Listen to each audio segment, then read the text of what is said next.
So in this video, we're going to discuss Bloom filters, which is a data structure developed appropriately enough by Burton Bloom back in 1970.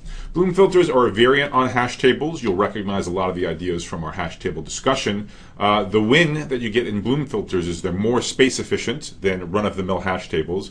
On the other hand, they do allow for errors. There is a non-zero false positive probability when you do lookups, but that's still a win for some applications. So it's a very cool idea, very cool data structure. You do see it used quite a bit in practice, so let's start talking about them.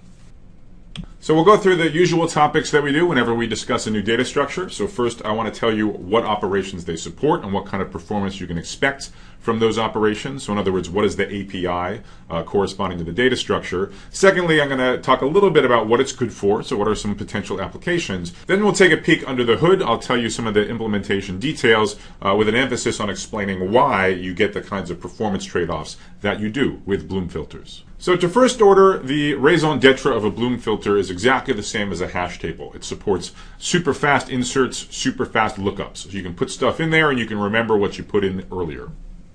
Now, of course, what you should be wondering is, well, we already know a data structure that supports super fast insert and lookups, a hash table. Why am I bothering to tell you about yet another data structure with exactly those same operations?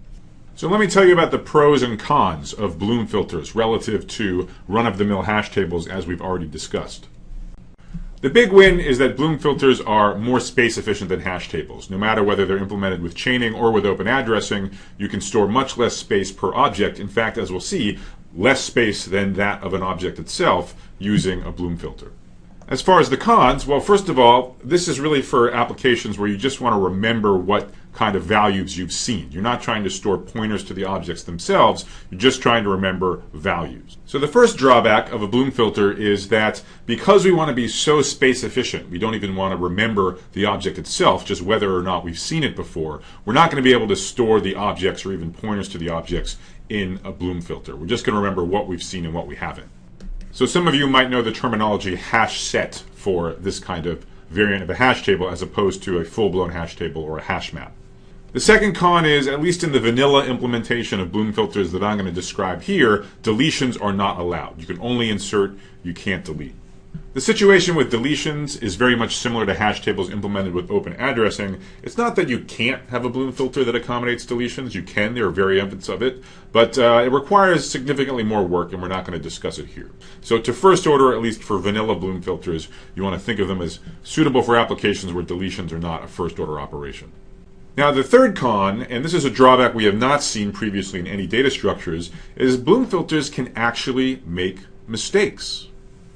Now, what kind of mistake could this kind of data structure possibly make? Right, all you're really doing is looking something up. Well, one mistake would be a false negative, and that means you've inserted something previously, then you look it up, and the hash table or the Bloom filter says it's not there. So Bloom filters will not have false negatives of this form. You insert something, you look it up later, it's definitely going to confirm that you've inserted it in the past. But Bloom filters will have false positives. That means that despite the fact you've never inserted, say, a given IP address into the Bloom filter, if you look it up later, it will say that you have. So there will sometimes be, in some sense, phantom objects in Bloom filters, objects which it thinks have been inserted even though they haven't been. So given that I'm now showing you two data structures with essentially the same functionality, hash tables and Bloom filters, at least if we ignore the deletion issue, you might well wonder which one is more appropriate, which one is more useful. And because there are these trade-offs between the two, the answer, as you'd expect, is it depends on the application, right? So if it's an application where space is really at a premium, you might want to turn to Bloom filters, especially if a small chance of a false positive is not a deal breaker. If you have some kind of application where false positives are absolutely out of the question, of course, you should not use a Bloom filter, and you want to think about a hash table. So what are some situations where people actually do use Bloom filters, where you either really care about space and or you don't really care about this false positive probability? Well, one of the earliest applications of Bloom filters, this is now a long time ago, this is something like 40 years ago, was to spell checkers. So how would you implement a spell checker using a Bloom filter? Well, first you have this insert phase where you basically just go through the entire dictionary word by word and you insert every valid word into the Bloom filter. Then, Afterwards, when you're presented with a new document that somebody's written, you're going to go through the document word by word, and for each word you say, is this in the Bloom filter? That is this one of the legitimate words from the dictionary which was previously inserted? If the Bloom filter says yes, this word is in the dictionary, we've seen it before, then you treat it as a correctly spelled word. And if it's not in the Bloom filter, then you treat it as an incorrectly spelled word. Now, the false positive probability means this isn't a perfect spell checker. It means sometimes you're going to look up a misspelled word and the Bloom filter won't catch it. It will actually say, yes, with small probability, it will say this is a legitimate word. So, that's not ideal, but, the English language is pretty big and space was definitely at a premium 40 plus years ago. So it was a win for that application at that time to use Bloom filters to implement a spell checker. Another application, which, remains relevant today, is to keep track of a list of forbidden passwords. Now, why would you have forbidden passwords? Well, maybe you want to keep track of passwords which are too weak, or too easy to guess, or too common. You may yourself have used a piece of software or a website at some point where it asked you for a password, and if you typed in something which is too simple or too easy, it rejected it and asked you to type in another one. So one way to implement this list of forbidden passwords is just with a Bloom filter. And the idea is similar to the spell checker. You first insert into the Bloom filter all of the passwords that you don't want anybody to use for whatever reason. Then, when a client comes and tries to type in a new password, you look it up in the Bloom filter, and if you get a positive lookup, then you tell the user, nope, that's no good, you can't use that password, choose another one. And this is an application where you really don't care about the errors. You really don't care about the fact that there's a false positive rate. Let's assume that the error rate is something like 1% or 0.1%. So what would that mean in this context? That would just mean that once in a while, 1 in 100 clients or 1 in 1,000 clients actually types in a perfectly strong password that gets rejected by the Bloom filter, and they have to type in a second one. Okay, but big deal. And if space is at a premium, this is definitely a win to use this super lightweight data structure to keep track of these blocked passwords. These days, certainly one of the killer applications of Bloom filters is in software deployed on network routers. So the machinery out in the internet which is responsible for transmitting packets from one place to another.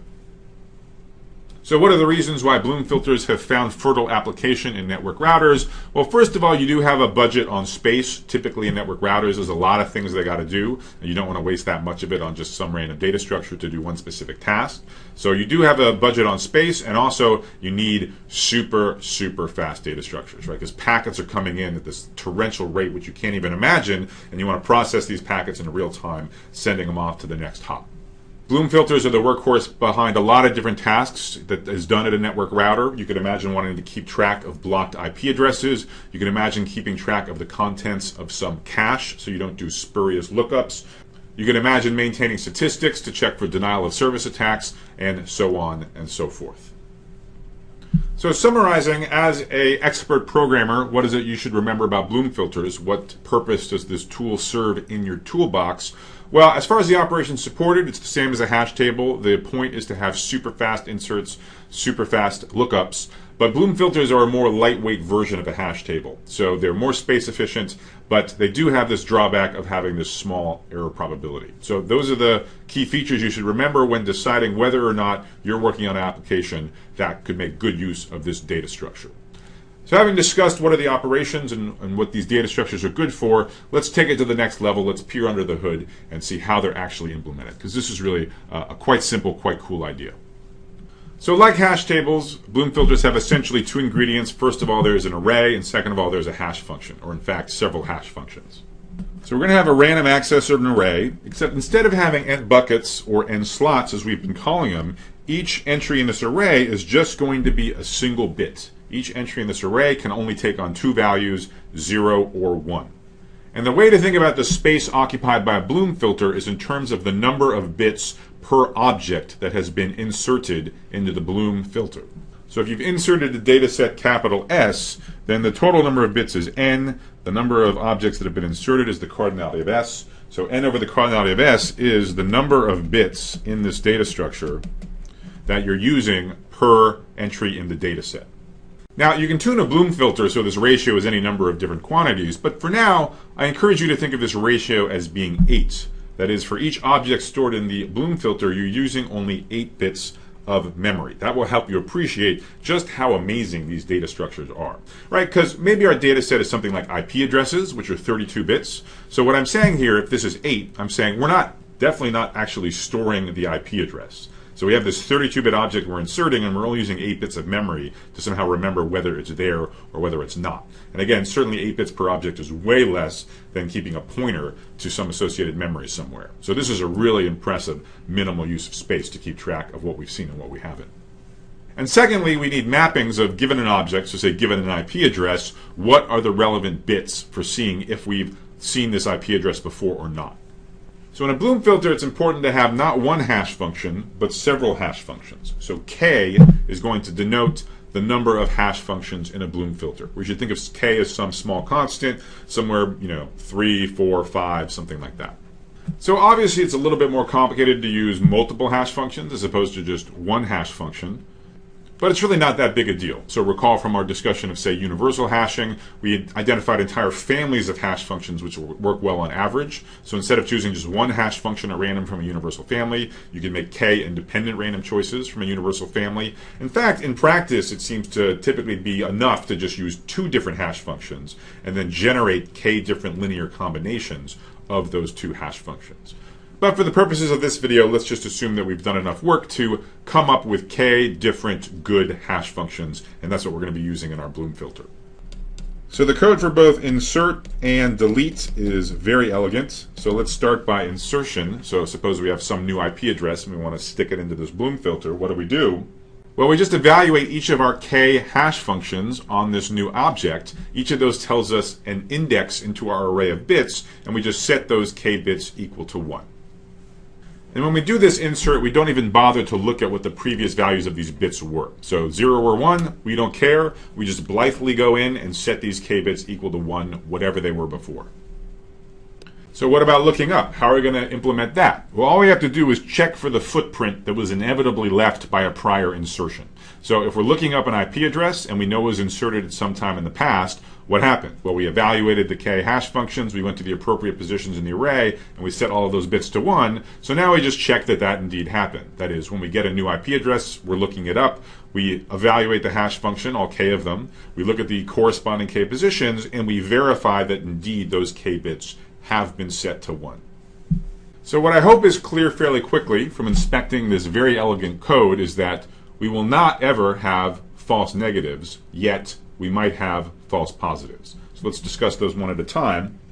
So remember, a false negative would mean that the Bloom filter says something isn't there when in fact it is. That is, we insert something and then we look it up later and the Bloom filter rejects us.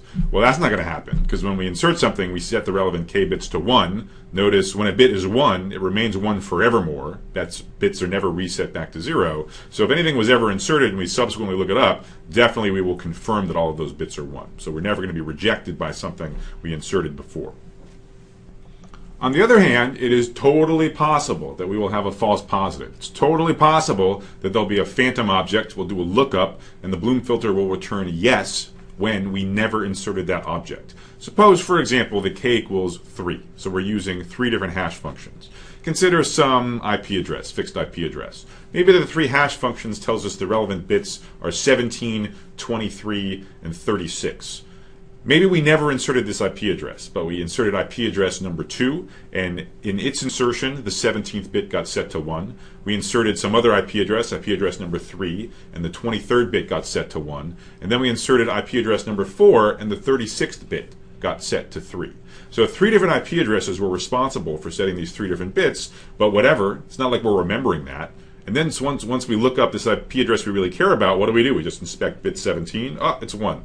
We inspect bit 23, oh, it's 1. We inspect bit 36, it's also 1. For all we know, this thing really was inserted, and the Bloom filter is going to say, yes, it's in the table.